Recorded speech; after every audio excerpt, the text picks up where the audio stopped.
Hey guys, welcome to episode 1 of the Bmoney Beastin Athletics recap. Today on deck we got an interview with Coach Steve Lewis of Rossville Middle School. Coach Lewis is 47 and 26 since 2011.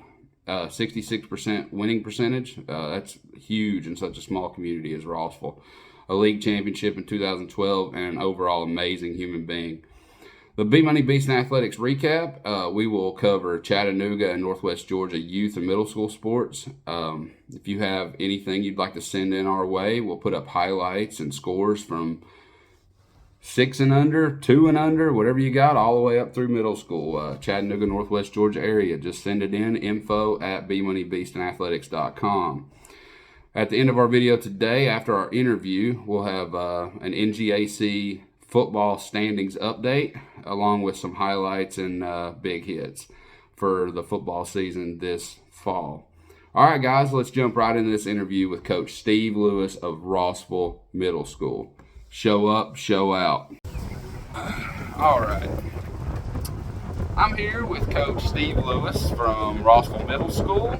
Coach Lewis has been at Rossville Middle School since 2007. Since 2011, he's 47 and 26 with 65% of his games being a W. That's pretty impressive in a small community like Rossville. Also with a league championship in 2012.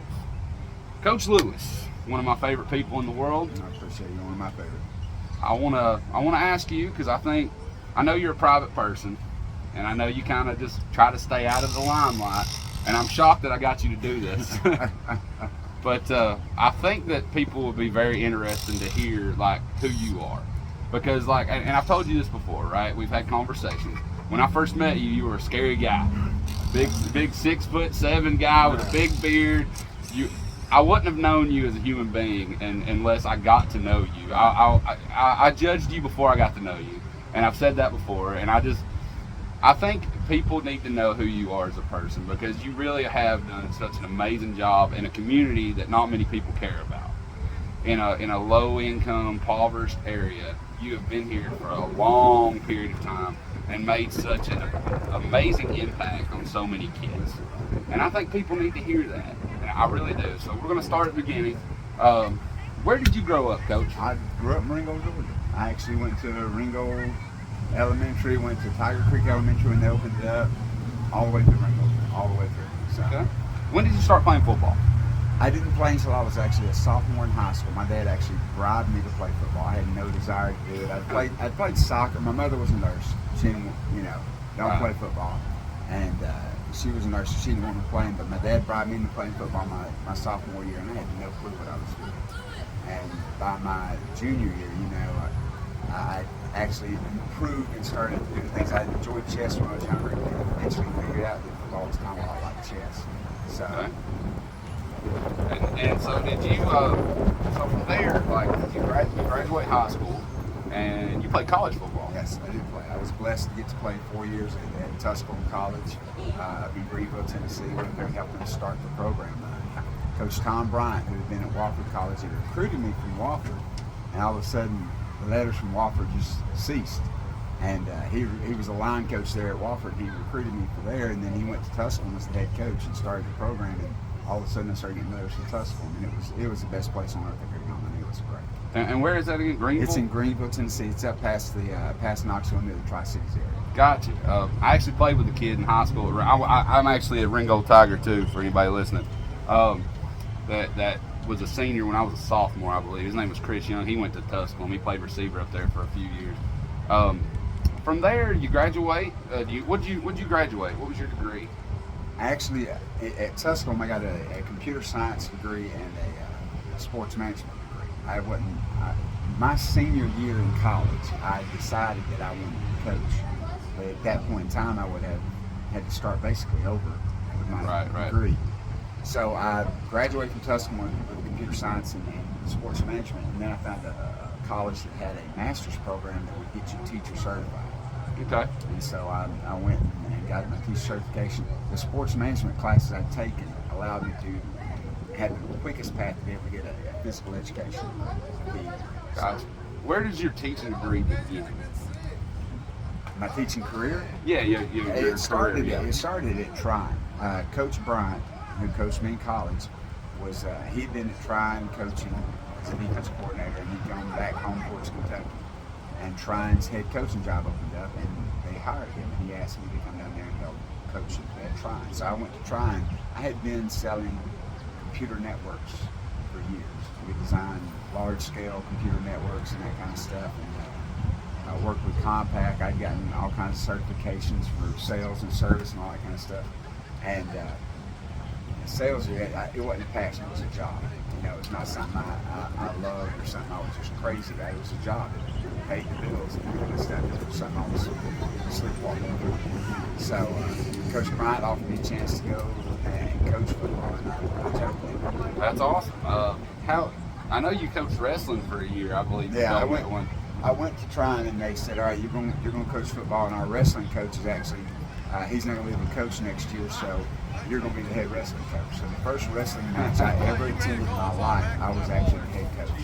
And you had no idea what was going on. I had no idea what was going on. But I believe the impact that sports can have on young kids, and so I threw myself into it. I mean, I did everything I could. I tried to learn. I had a great guy that was helping me. Bert Bradford was there. He was still working on getting his teaching certification to become a coach. So they had to have somebody else be the head coach. Right. Bert basically ran everything, but I paid as much attention to him, tried to learn as much as I could from him. And he taught me a lot. And me and him had a great year there. I mean, we finished third in the state, I think in traditional and duels, third or fourth in duels, something like that. We had a state champion. I had a state runner-up for a kid that never wrestled before. So I mean, it was a great experience, man. I enjoyed it. That's awesome. And you played offensive defensive line coming up. So offensive defensive linemen and wrestlers have a lot in common. Yeah. Because it's controlling movement, reacting. Right.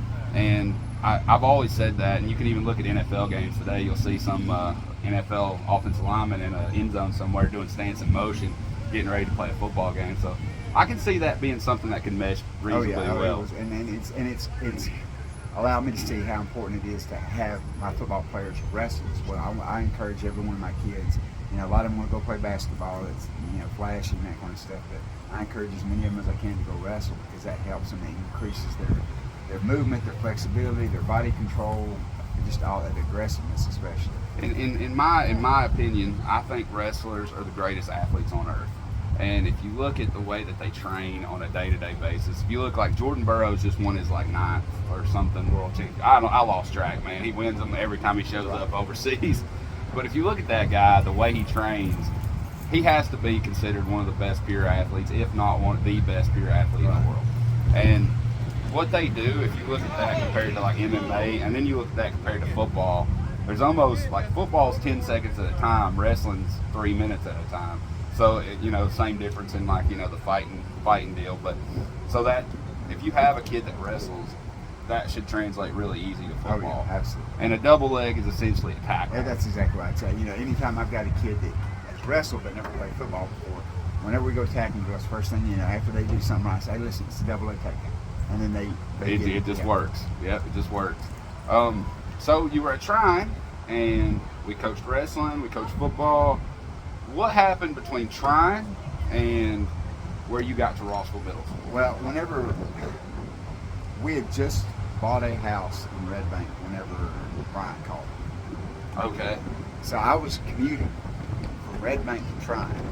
That's a drive. But you couldn't do it during football season because practice would go to 7:30, 8 o'clock at night. And then wrestling weekends were just done by. And I had a daughter at home, and that was brutal. I mean, it was brutal. I can imagine. It got my foot into the door and made me realize this is really what I wanted to do. My wife told me, hey, listen, you need to be coaching. That is there's a passion in you for that. You need to be able to do that. I actually had gotten into coaching with the Chattanooga Locomotion, which is a women's semi-pro team in Chattanooga. I believe I've heard part of this. Let's hear this. Whenever we first met, she's like, you need to be coaching somehow like that. And we met someone that she was wanting to try out for Locomotion. I had no idea that Locomotion existed. This was, I think I joined in their second season. Their first year they didn't win a game. We went there, and I took over the defense my first year there, the second year of the team. And we went 4-4. And then I was named the head coach the next year. We had 2 8-0 seasons back to back. That's awesome. Yeah. So we were playing teams from Pensacola, from Atlanta, from Knoxville, Nashville. So there was a lot of travel involved with that. Oh my goodness! I did that for I don't know how many years. I did it for a very long time. I did it, the whole time I was doing sales and that kind of stuff. Right. And it was, you're taking grown women and teaching them the sport, which was great because you didn't have to unteach. Right. You know what I mean? Bad habits. There was that, plus there was not a lot of ego involved with it. So we had a very, very tremendous amount of success, and it was attributable to some amazing athletes.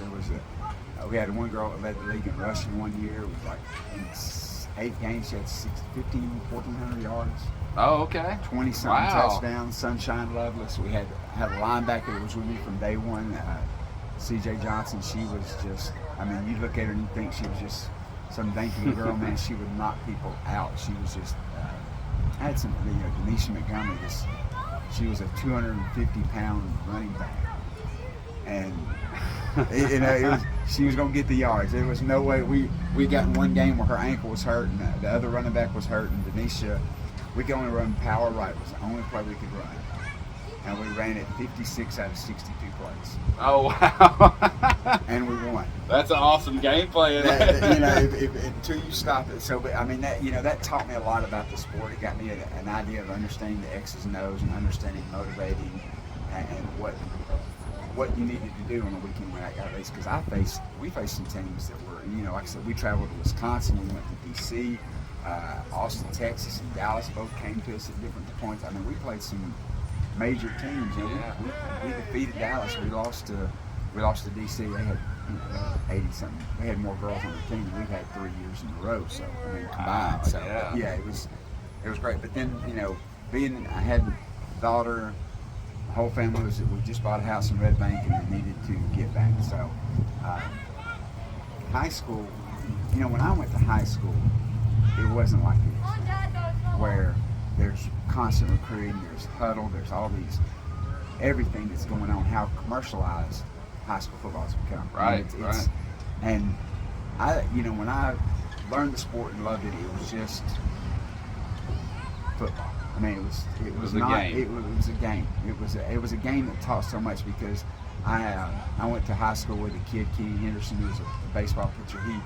He won a couple of games, I think, his senior year, that he won 1-0, where he pitched a no-hitter and hit a home run. I mean, I went to a Hawks game and watched Michael Jordan score 70-something points. Right. But football requires so many people to be successful. It does. You can't have. I mean, there's been how many times you heard about great players that were on bad teams for years and the teams never were successful. Look at Barry Sanders. I mean, he was one of the best running backs ever played. Absolutely. But because it wasn't 11 greatness on the field, it wasn't, and that's what I think football is so wonderful for young men. But when you get in high school, it got into where there was so much pressure from booster clubs, so much pressure from parents, that kind of stuff. And I saw that at Try, it was disheartening. And so I sit there and called Rossville Middle School, and Wanda Janeway was the principal, and I got to interview with her, and she was absolutely amazing. I love that woman. She was principal at Rossville at that point in time, and she was just phenomenal. And John Crane was the assistant principal, an athletic director. He had been a former coach at Red Bank. He was very successful girls basketball and softball coach. Very, very successful. He was a former Rossville athlete. I mean, he was Rossville. And interviewed with them, and they offered me the job, and I jumped at it. I mean, it's not, at this point in time, this is where I want to be. I mean, I don't have any desire. I don't look anywhere else. I want to be at Rossville. I mean, it's an amazing community. It's an amazing group of kids. I've been blessed with some amazing young men and assistant fellow coaches, and it's just awesome. You got a really amazing story to this point. I didn't start playing football until I was a sophomore in high school. I had no idea what was going on. No clue. Years later, graduate, play in college, lead a semi-pro team of women, nonetheless. Then we move forward. We go to Tryon High School. We coach a state wrestling champion with no wrestling experience. And now we're at Rossville Middle School, which is, well, I think we said 2007, roughly. Right. Yeah, I'm getting old. I got a lot of gray hair. And things start running together sometimes, you know. But and you know, I couldn't get stats all the way to 2007, but I'm telling you, for a community as small as ours is, and we do have a small community, if you like map out, you know, the city of Rossville, right. It's not a great big area that feeds into Rossville Middle School. And every year, and I've been around you now for 2 years, and every year we've had anywhere between 45 and 60, something like that, roughly, that play football. And you might lose 10 of them or 8 of them that, you know, it isn't for them or whatever. So that's still a pretty good number for a middle school football team. You know, I was at Ridgeland on Friday night, and there was 42 kids dressed Friday night. Now, I know there's probably JV kids that didn't dress out and things, but to have the numbers that we have now, that's an amazing thing in itself. And the way that, and how you develop kids, and now you got the weightlifting program going. Yeah, we've got Rob Stinson, our new principal, allowed me to start having a weightlifting class, and Ridgeland, Coach Pritchett was great. He donated some equipment because man, our weight room was a sad mess. It really was. But now it's so much better. And we've gotten Chris Jones from the central office has gotten us a place where we can be able to use as a locker room now. So our weight room's going to clear up even better. And it's not going to be two things. It's going to be just a weight room. So it's really progressing in a great direction. And you know, like moving forward, like I've kind of watched this past season. You know, I've been in almost every game this year. And you got a 6th grade group that is loaded up. You got a 7th grade group with a lot of pieces. The 8th grade group that's going up is going to help varsity football at Ridgeland next year. There's a handful that will help them. Kids that can help them. Well, we've got a kid that played for us last year as a freshman that's playing. Bryson Donald. Yeah, the running back.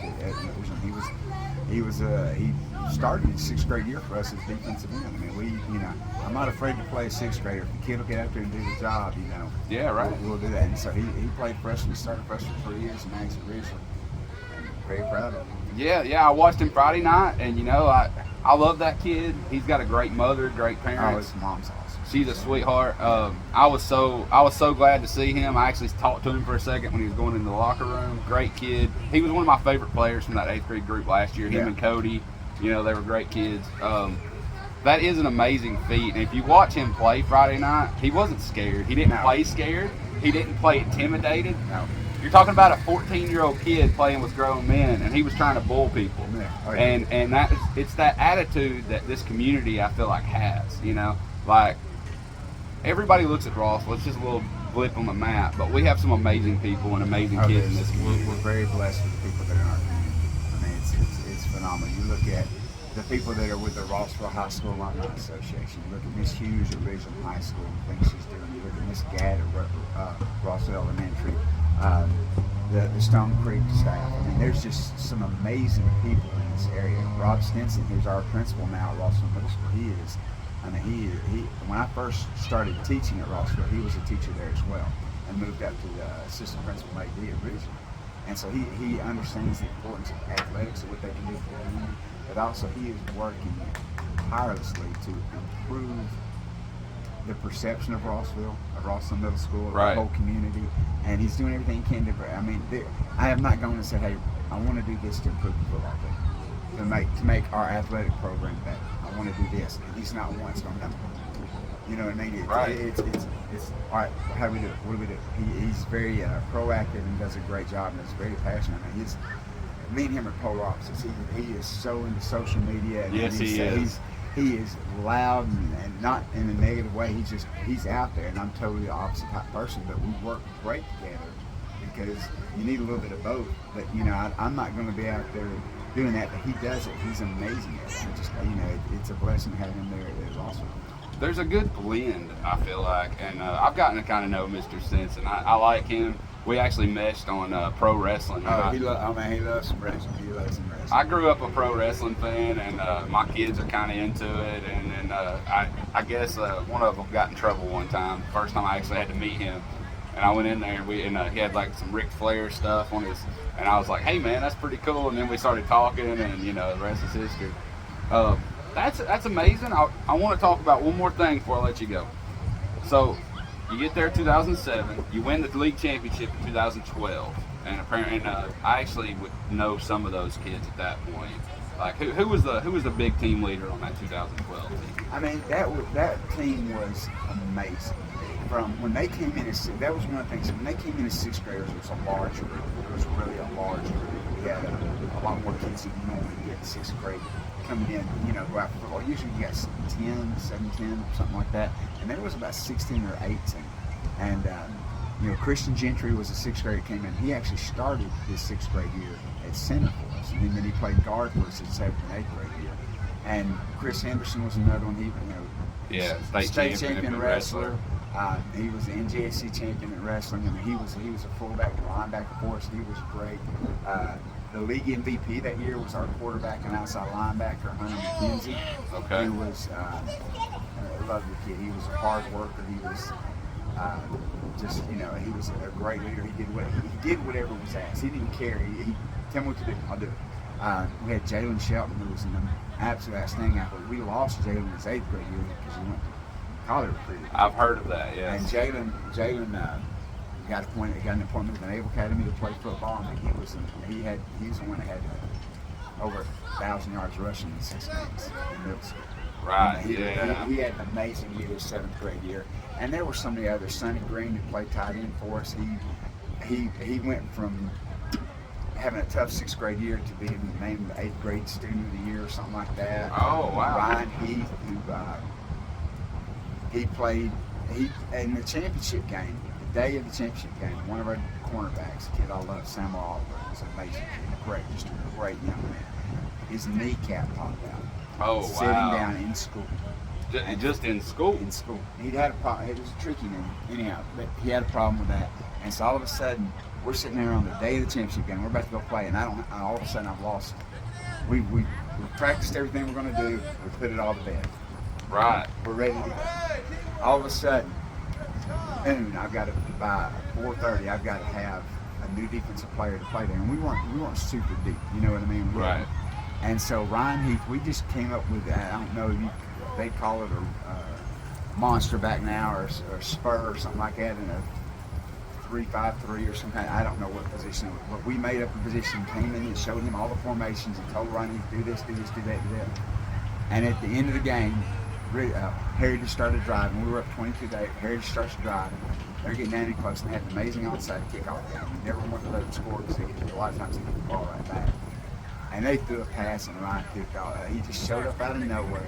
He remembered one little thing that we taught him. He picked off the pass and secured the win for us. There was so many great. That team was phenomenal. Luke Edwards, his dad was the coach at originally at that point in time.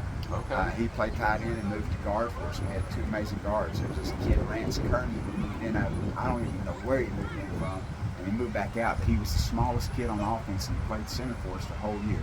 He didn't have a bad snap. He never got moved around. It was a perfect storm. Everything came together at once. It was really a great team. Jacob Gadd, who coaches with me now, was on that team as well. I had Caleb Chauncey and Christian Figures and triplets. It was awesome. The first time they showed up, one came out of the door outside. We were outside practicing. One came out. I looked and I saw him, and then a couple minutes later, another one comes out, and I was like, he just came up. And the third one come out. I had to ask my coach, am I having a heat stroke? Because these 3 kids that looked just identical came out. So it was an amazing group. It was a fun group. I love seeing those guys. I still see them. The triplets still come by and see us. Jalen Shelton, I saw him a few days ago. It's just, I saw Gentry at the grocery store not too long ago. I love that group. It was an amazing group. I feel like that's why everybody needs to get to know you as a person. You got this, that was 10 years ago, right? And you still have connections with these people. I love it. And you got 2 kids right now that were your guys that are showing up at Ridgeland, Burks and what's the other one? Chase Watkins. And they had a couple connections there Friday night. They looked really good together. And those are your guys, 4 years ago. Yep. You're They actually came out as 6th graders and played all 3 years with us. It's a process. It's a process where you have to create trust with them towards me. Our coaching staff has to make these kids trust us before we can ask them to do anything. They have to know that we care about them. We really do. I love my kids. I have a daughter. Never had any sons, and these are my sons.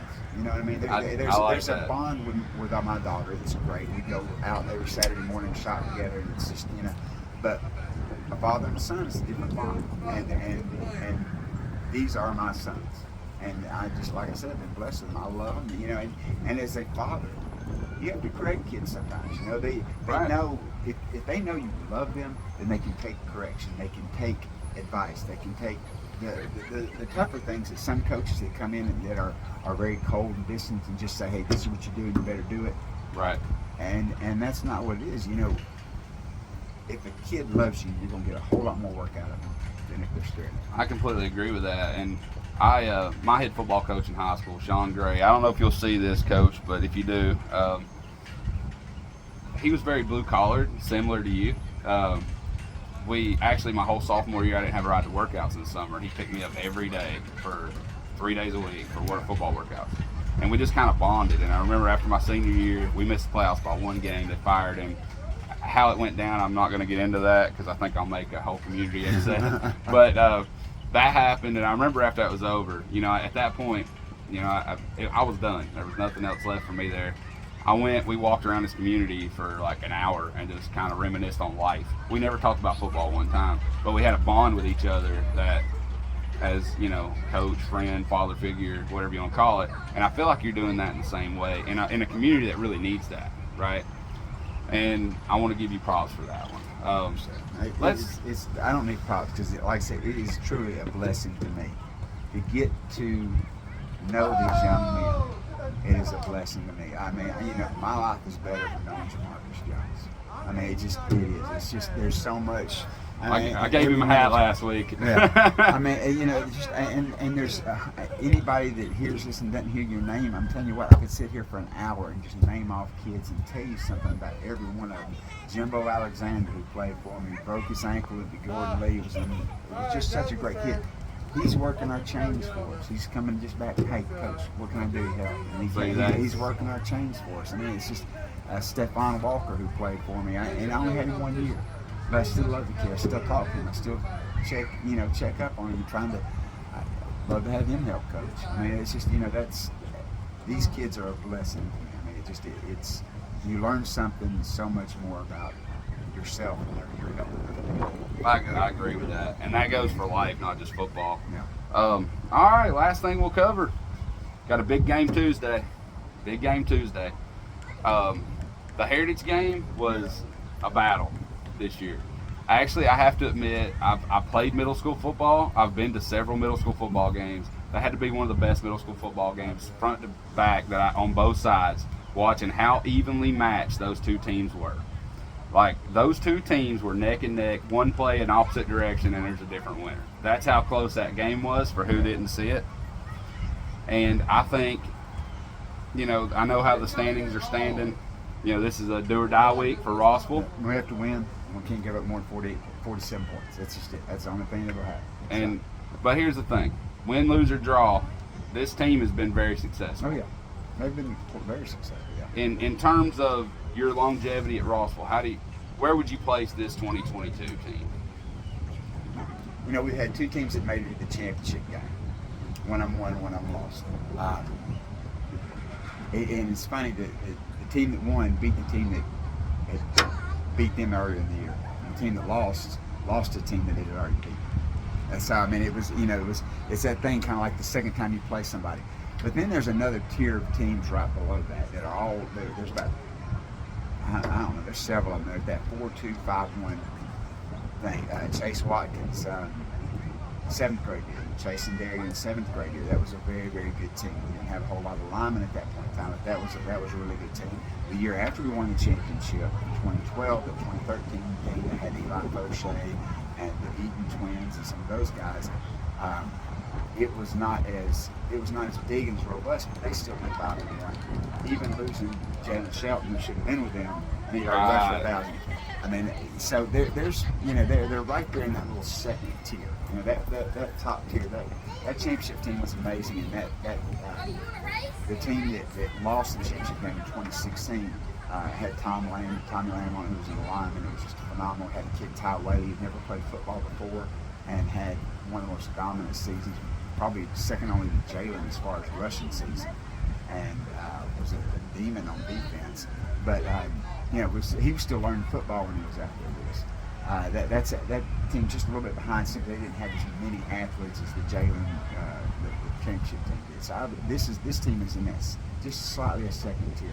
I think that if we'd had all these kids from the 6th grade year, and had we've gone through some growing pains. It's just we're trying to increase our summer workouts. We're trying to increase these type of things, and little bitty bumps can make things. Like I said, one play could have been different. And it's honestly not just there's one play specifically. There's 10 plays that if any of those 10 would have went the other way, we got that ball down. So it has been a fun year, regardless how it ends. This and you know what, Rossville could go out on Tuesday afternoon and shock the world. And I mean, I don't think it would be a shock to the world if we beat them. I really don't. I mean, I think we've got people to create problems for people. Now it's whether everybody does their job. Right. That's what it comes down to every week. Is do you do your job, or do you start thinking too much about somebody else or what somebody else is doing? That nobody talks about this enough, but sports psychology is almost a bigger factor in a lot of outcomes than actual ability. And if you think about it, you take like in rec league, you can see rec league teams where you got kids that are playing on the offensive line that weigh like 38 pounds on like an 8U team. And you see some of those kids that'll go and lay you out. Oh, yeah. And then you see other kids that are huge, that are 100 pounds, and just run the other direction. So mindset is a big factor in the sport of football, in the sport of baseball, softball, whatever you're doing, mindset matters. And I completely agree with you. Coach, you're an amazing human being. No. Thank you for sitting and talking with me today. And good luck this Tuesday. I appreciate it, Jesse. Top plays of the week brought to you by Bmoney Beastin Athletics. www.bmoneybeastinathletics.com. Team apparel, custom apparel, branded apparel. Let's show up and show out together. First top play of the week, Luke Jones from Heritage Middle School, a converted linebacker that they just put at fullback, and look at him go, looking like Mike Allstott. Up next, you got quarterback Jaden Lambert and running back J.D. Hinton of Rossville with one amazing pitch and catch. Look at that. Up down in Tryon, Georgia, the Saddle Ridge Mustangs and the Tryon Bulldogs squared off, and here's Staven Gardner with one amazing return. Look at this. Broken tackle after broken tackle, hitting the sideline to the house. Down in Chickamauga, Georgia, the Gordon Lee softball team and the Gordon Lee volleyball team both won the North Georgia Athletic Conference Championship this past week. Congratulations, ladies. Heading into Dalton, Georgia, where the 10U Dalton Cats defeated the 10U Ridgeland Panthers this past Saturday to improve to 5-0, led by quarterback Hudson Rupert and wide receiver Talon Pinson. Keep up the good work, Dalton Cats. 5-0. Hey guys, let's take a look at the football standings through 5 weeks of play in the North Georgia Athletic Conference, the NGAC. The East Division has been really interesting this year. You got Rossville with a great defense. You got Heritage with a great defense and a great passing game. You got Gordon Lee with a running game that it seems like nobody has been able to stop. That's an interesting matchup for this coming week, this Tuesday. You got Gordon Lee and Rossville at Rossville. If Rossville gets the win, they'll get into the playoffs. If they lose, but Heritage loses, they'll get into the playoffs. Otherwise, it'll be Gordon Lee and Heritage from the east side to get into the playoffs next week. On the West Division, you got Ringgold and Lakeview at the top, and they seem pretty set to go to the playoffs next week at 3-1 apiece. I will give a shout out to Rossville and Heritage. I was actually at that game, went into about 3 overtimes, 32-26 final. Absolutely an amazing football game on both sides. Congratulations to you guys. It was a fumble at the end that bounced Heritage's way. Congratulations on the win, Generals. This time next week, we'll be looking at the playoff bracket, the 4 teams in the playoff, and what could potentially be the NGAC championship football game on October 18th. All right, guys. Pretty good show today. Like, subscribe, share. BmoneyBeastinAthletics.com. Custom apparel, team apparel, branded apparel, brand new brand, Bmoney Beastin Athletics. Check us out, BmoneyBeastinAthletics.com. Like, subscribe. If you have any content from Northwest Georgia, Chattanooga area that you'd like to see on the show, send it in, info@BmoneyBeastinAthletics.com. We'll get anything up you want. You got a youth rec team, baseball, softball, volleyball, golf, water polo, we don't care. We want to support kids, youth, middle school sports, Northwest Georgia, Chattanooga area. Send it in, info@BmoneyBeastinAthletics.com. Check us out, as I said, www.BmoneyBeastinAthletics.com. Get you some fire swag. Show up and show out.